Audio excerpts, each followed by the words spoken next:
Shalom saudara yang dikasih Tuhan. Kita berjumpa lagi di dalam pembahasan firman Tuhan pada hari ini, supaya kita semuanya menyimak dengan sungguh-sungguh apa yang dikehendaki sesuai dengan isi hati Tuhan. Tapi sebelum itu saya ajak saudara, mari kita akan berdoa terlebih dahulu. Bapa dalam surga, terima kasih untuk kasih-Mu. Selama ini Engkau sudah berkati kami, Engkau sudah pimpin kami, sehingga hari ini kami boleh diizinkan untuk mendengarkan firman Tuhan.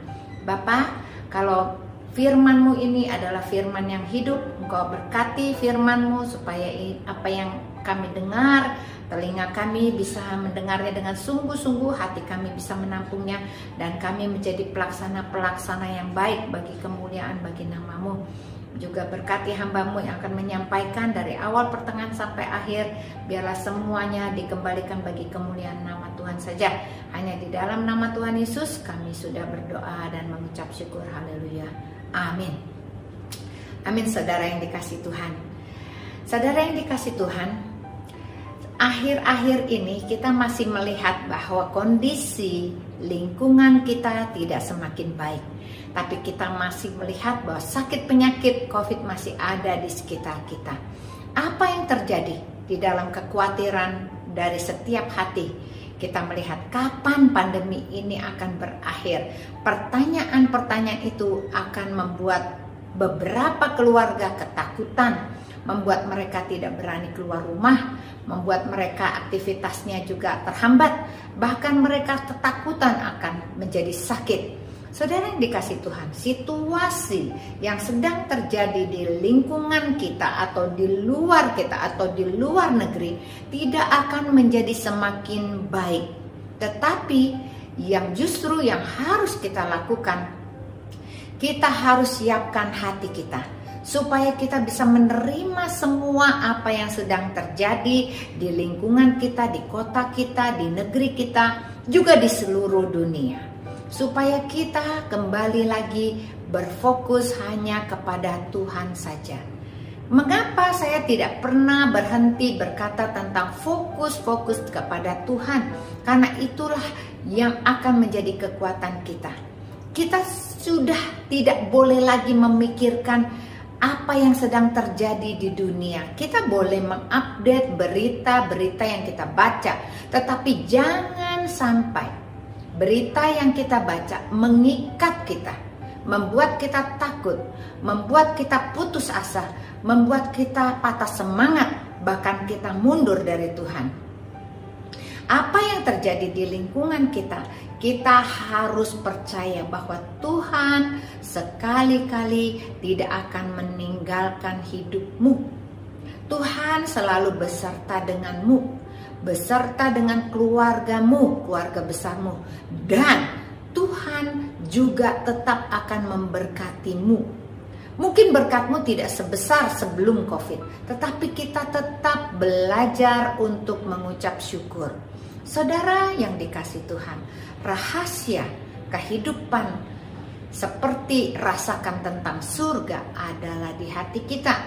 Surga itu ada di bumi, surga itu di hati kita. Karena Tuhan bertahta di hati kita, kita bisa merasakan apa itu damai sejahtera, apa itu sukacita, apa itu ketenangan batin, apa itu kepuasan batin. Inilah yang kita cari, saudara yang dikasih Tuhan, supaya kita hidup dalam keadaan tenang, supaya kita terus kuat di dalam menghadapi semua perkara-perkara dunia yang sedang terjadi di sekeliling kita.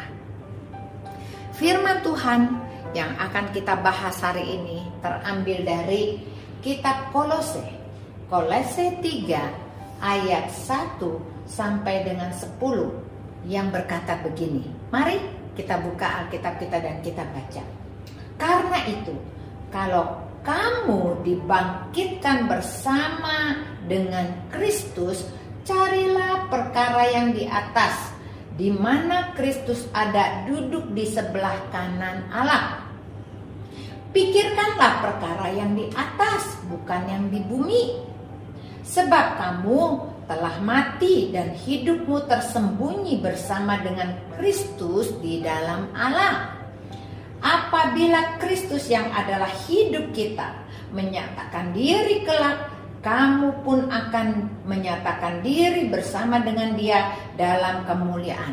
Kita stop dulu sampai ayat yang keempat dan kita ingin tahu artinya apa. Di sini dikatakan bahwa kamu dibangkitkan bersama dengan Kristus. Kita semua sudah dibangkitkan bersama dengan Kristus. Pada saat Kristus mati di salib dan bangkit pada hari ketiga, Dia sudah bangkit. Dan pada saat kita dibaptis, terima baptisan air, kita yang mati di dalam tercelup air kemudian kita bangkit, kita juga sudah dibangkitkan bersama dengan Kristus. Berarti hidup kita yang lama sudah berlalu.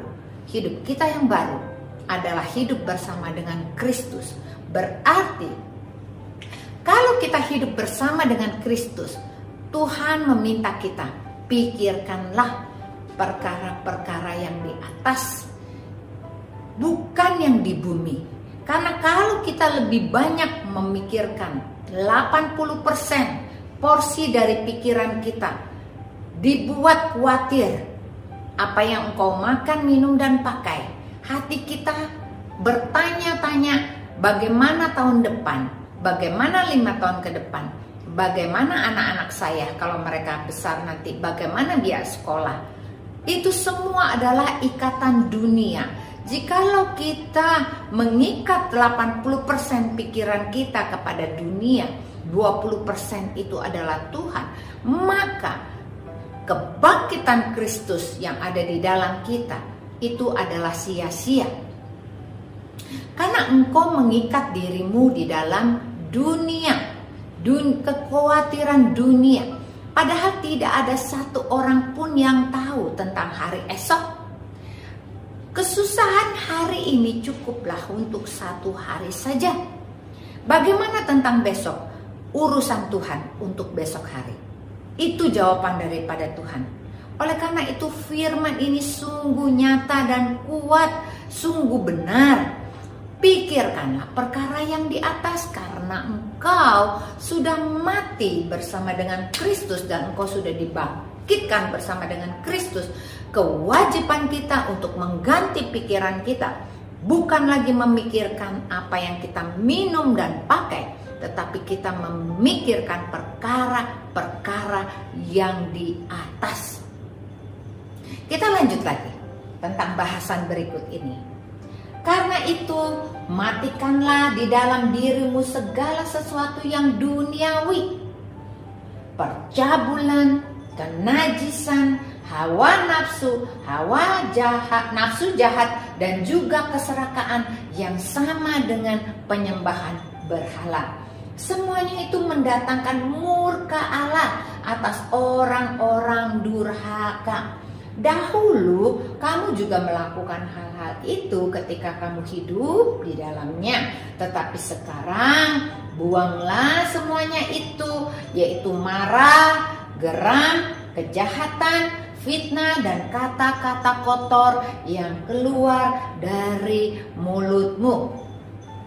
Jangan lagi kamu saling mendustai, karena kamu telah menanggalkan manusia lama serta kelakuannya dan telah mengenakan manusia yang baru yang terus-menerus diperbaharui untuk memperoleh pengetahuan yang benar menurut gambar haliknya. Saudara yang dikasihi Tuhan, Tuhan meminta kita mematikan kedagingan kita.